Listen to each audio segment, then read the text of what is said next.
ಬರೀ ನಿಶ್ಚಿತಾರ್ಥ ಅಷ್ಟೇ ಆಗಿರೋದು, ಮದುವೆ ಅಲ್ವಲ್ಲ. ಏನಮ್ಮ ಇದು ಇಷ್ಟು ಸುಲಭವಾಗಿ ಹೇಳ್ಬಿಟ್ಟೆ, ಬರೀ ನಿಶ್ಚಿತಾರ್ಥನ ಅಂತ? ವಿಷ್ಣು ಅವರು ದೊಡ್ಡ ಬಿಸ್ನೆಸ್ ಮ್ಯಾನ್, ಸಮಾಜಕ್ಕೆ ಮಾನ ಮರ್ಯಾದೆಗೆ ಹೆದರೋರು. ಹೀಗಿರುವಾಗ ಆಗಿರೋ ನಿಶ್ಚಿತಾರ್ಥನ ಕ್ಯಾನ್ಸಲ್ ಮಾಡಿ ನನ್ನ ಮಗಳ ಜೊತೆ ನಿಮ್ಮ ಮಗನ ಮದುವೆ ಮಾಡಿ ಅಂತ ಕೇಳೋದು ಏನು ಚೆನ್ನಾಗಿರುತ್ತೆ ಹೇಳು? ನನಗದೆಲ್ಲ ಗೊತ್ತಿಲ್ಲ ಅಪ್ಪ. ನಾನು ಅರ್ಜುನ್ ಅವ್ರನ್ನ ತುಂಬ ಪ್ರೀತಿಸ್ತಾ ಇದ್ದೀನಿ. ಇದೇನಮ್ಮ ನೀನು ಹೀಗೆ ಇಕ್ಕಟ್ಟಿಗೆ ಸಿಕ್ಸ್ಬಿಟ್ಟಿಯಲ್ಲ ನಮ್ಮನ್ನ. ಹೀಗೇನು ಮಾಡಬೇಕು ಅಂತ ನೀನೇ ಹೇಳು. ನನಗಂತೂ ಏನು ತೋಚ್ತಾ ಇಲ್ಲ. ಬರೀ ಒಂದು ಹಾವೇನೋ, ಇಡೀ ತಕ್ಷಕ ವನಾನೇ ಮನೆ ಒಳಗೆ ಬಿಟ್ಕೊಳ್ಳಿ, ಏನಾದರೂ ತೋಚ್ಬೋದು. ಕರ್ಮ ಕರ್ಮ. ಗೊತ್ತಿಲ್ಲ ಅಪ್ಪ, ನಾನು ತಪ್ಪು ಮಾಡಿಬಿಟ್ಟೆ ಅನ್ನಿಸ್ತಿದೆ. ಅರ್ಜುನ್ ಅವ್ರನ್ನ ಪ್ರೀತಿಸಿ ತಪ್ಪು ಮಾಡಿಬಿಟ್ಟೆ ಅನ್ನಿಸ್ತಿದೆ. ಅವರು ಈ ಮನೇಲಿದ್ದಾಗ ಅವ್ರನ್ನ ದ್ವೇಷಿಸ್ದೆ, ಅವರಿಗೆ ಬೈದೆ, ಹೊಡೆದೆ, ಅವಮಾನ ಮಾಡಿದೆ. ಆದರೆ ಅವರು ಹೋದ್ಮೇಲೆ ಅವ್ರನ್ನ ಇಷ್ಟಪಡೋದಕ್ಕೆ ಶುರು ಮಾಡಿದೆ. ನಾನೇನು ಕಳ್ಕೊಂಡೆ ಅಂತ ಆಗ ನನಗೆ ಗೊತ್ತಾಯಿತು. ಈಗ ಅವರೇ ಬೇಕು ಅನ್ನಿಸ್ತಿದೆ. ಅವರಿಲ್ಲೇ ಜೀವನನೇ ಇಲ್ಲ ಅನ್ನಿಸ್ತಿದೆ. ನಾನು ಅವ್ರನ್ನ ನಡೆಸ್ಕೊಂಡಿದ್ದ ರೀತಿಗೆ ಆ ದೇವರು ನನಗೆ ಶಿಕ್ಷೆ ಕೊಡ್ತಿದ್ದಾನೆ ಅನ್ನಿಸ್ತಿದೆ. ಅಪ್ಪ ಅಮ್ಮ, ಒಂದು ಮಾತು ಕೇಳಿಸ್ಕೊಳ್ಳಿ.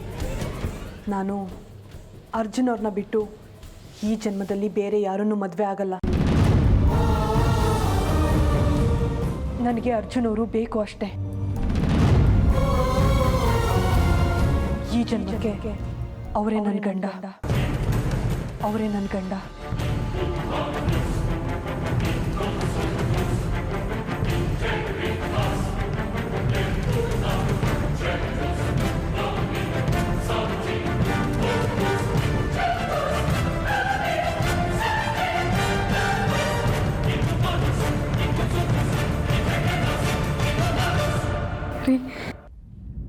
ಏನ್ರಿ ಇವಳು ಹೀಗೆ ಹೇಳ್ತಾ ಇದ್ದಾಳೆ?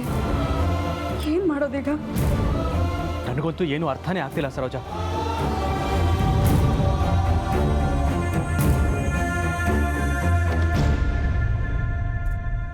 ನಿಮ್ಮ ಜೊತೆ ಇನ್ನೊಂದು ಮುಖ್ಯವಾದ ವಿಚಾರನ ಮಾತಾಡೋದಕ್ಕೆ ನಾನು ಇಷ್ಟು ದೂರ ಬಂದಿರೋದು. ಹೇಳಿ ಬಾಬಾ, ಏನು ವಿಚಾರ? ಇವರಿಬ್ರು ತಾನೇ ಮದುವೆ ಆಗಬೇಕಾಗಿರೋ ಜೋಡಿ? ಹೌದು, ಈಗಾಗಲೇ ಇವ್ರ ನಿಶ್ಚಿತಾರ್ಥ ಕೂಡ ಆಗಿದೆ. ಇದೇ ತಿಂಗಳು 30ನೇ ತಾರೀಕು ಸರಿಯಾಗಿ 12 ಗಂಟೆಗೆ ಇವರಿಬ್ಬರಿಗೆ ಮದುವೆ ಆಗಬೇಕು.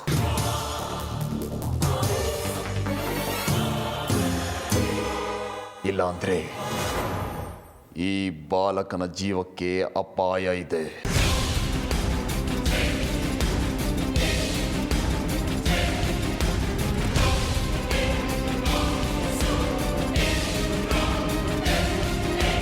ನಿನ್ನ ಹತ್ರ ನಾನು ತುಂಬ ಮುಖ್ಯವಾದ ವಿಚಾರ ಮಾತಾಡೋದಿದೆ. ಬಾ. ಏನು? ಅಣ್ಣನ ಹತ್ರನಾ? ಬಾಬಾ, ಅದೇನಿದ್ರು ನನ್ನ ಹತ್ರನೇ ಹೇಳ್ಬೋದಲ್ಲ, ಅಣ್ಣ ಯಾಕೆ? ತೊಂದರೆಗೆ ಪರಿಹಾರ ಬೇಕೋ ಬೇಡವೋ ರುದ್ರ? ಹಾಗಾದ್ರೆ ನಾನು ಹೇಳೋ ಕೇಳು. ವಿಷ್ಣು ಈ ಮನೆಗೆ ಹಿರಿಮಗ. ಕಂಟಕ ಕಳ್ಕೊಳ್ಳೋದಕ್ಕೆ ಒಂದು ವಿಶೇಷವಾದ ಪೂಜೆನ ಮಾಡಬೇಕು. ಅದು ಇವ್ರು ಮಾತ್ರ ಮಾಡಬೇಕು.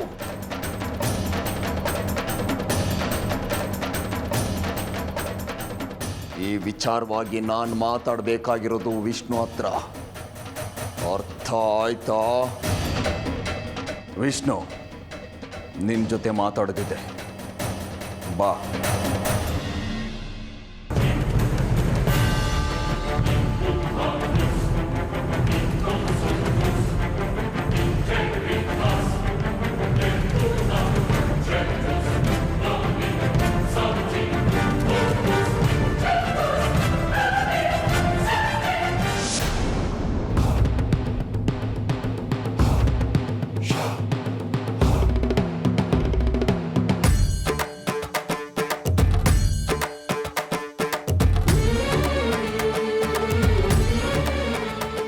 ಮುನ್ನುಡಿ ಬರೆದಿದ್ದಾಯ್ತು. ಈಗ ಮುಂದಿನ ಕೆಲಸ ಹೇಗೆ ಏನು ಅಂತ ಯೋಚಿಸ್ಬೇಕು. ಪರಮೇಶ್ವರ, ನಾನು ನಿನ್ನನ್ನೇ ನಂಬಿದ್ದೀನಿ. ನೀನೇ ನನಗೆ ದಾರಿ ತೋರಿಸ್ಬೇಕು.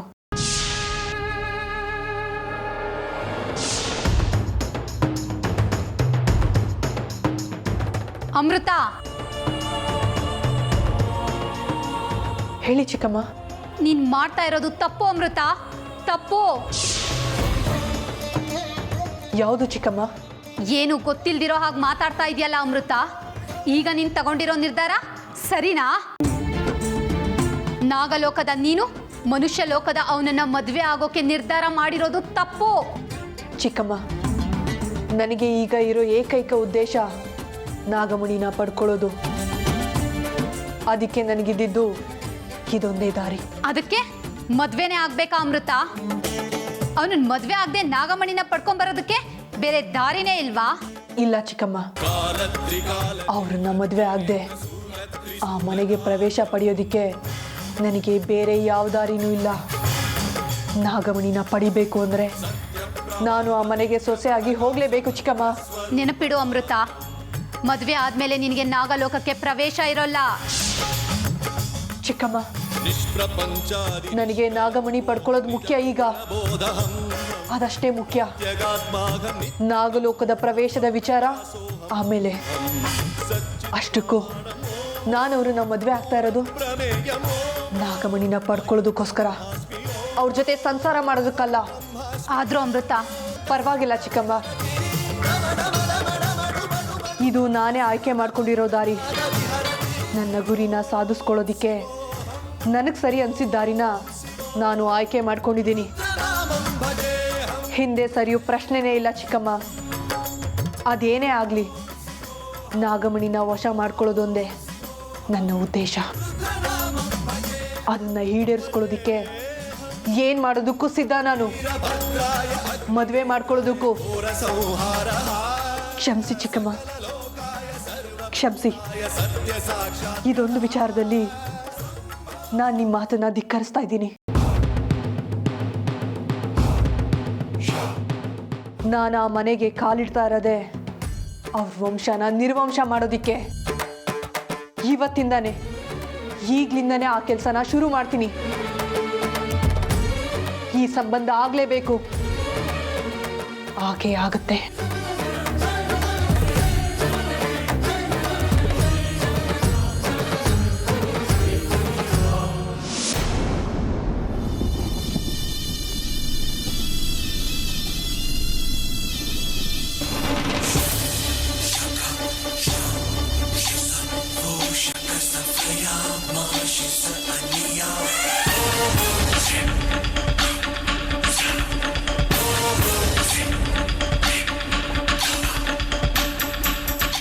ಎಲ್ಲೋ ಮೋಡಿಗಾರ, ನಾಗಮಣಿಯಂಥ ನಾಗಮಣಿನ ಬಚ್ಚಿಟ್ಕೊಂಡು ಏನು ಗೊತ್ತಿಲ್ಲದಿರೋ ಮುದ್ದನ ಹಾಗೆ ಇರೋದು ನೋಡು.